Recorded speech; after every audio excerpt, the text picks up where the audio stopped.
তো বেসিক্যালি বাংলাদেশ থেকে China move করার এয়ারপোর্ট এক্সপেরিয়েন্সটা নিয়ে আজকের ভিডিওটা। সত্যি বলতে এটা আমার জীবনের সবচেয়ে বড় একটা ডিসিশন ছিল। স্টাডি অ্যাব্রড, সম্পূর্ণ নতুন একটা দেশে নিজের মতো করে একা একা জীবন শুরু করা। টেক অফ করার সময় আসলে খুব নার্ভাস লাগছিল। বারবার শুধু মনে হচ্ছিল, ওকে, দেয়ারস নো কামিং ব্যাক। আমার ফ্যামিলি ছেড়ে, আম্মুকে ছেড়ে, বাংলাদেশ ছেড়ে চলে যাচ্ছি। আবার আসলে কবে বাড়ি ফিরবো তার কোনো ঠিক নেই। লাইফ আসলে খুবই unpredictable, but I had to be strong. সামনের কয়েকদিন বেশ দৌড়ঝাঁপ যাবে, ঘুমটুম হবে না, তাই একটু ডিস্ট্রাক্ট করার ট্রাই করছিলাম। বলতে বলতে আমার 4 আওয়ারের ফ্লাইট শেষ হয়ে যাচ্ছিল। আমি ওয়ানসো অলমোস্ট চলে এসেছিলাম। উপর থেকে খুবই সুন্দর লাগছিল। ওয়ানসো খুব সুন্দর একটা কমার্শিয়াল সিটি। গুয়াংজোতে আমার 3 ঘন্টার ট্রানজিট ছিল।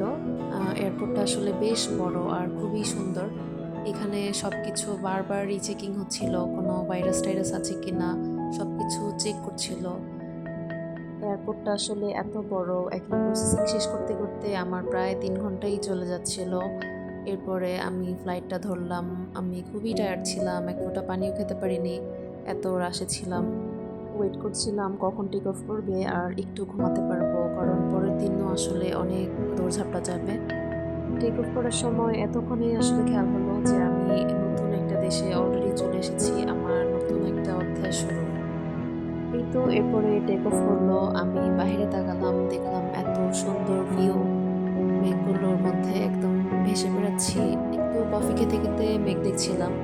আসলে মনে হচ্ছিল এখানে যদি আমার বাসা থাকতো তাহলে কত ভালো হতো। মাঝে মধ্যে মনে হচ্ছিল কোনো পাহাড়ের ছবি পেইন্টিং করা। দেখতে দেখতে আমার সিটিতে চলে আসলাম। সানজৌ ইউনিভার্সিটি থেকে আমাকে রিসিভ করতে এসেছিল। এই তো পরে কোনো একটা ভিডিওতে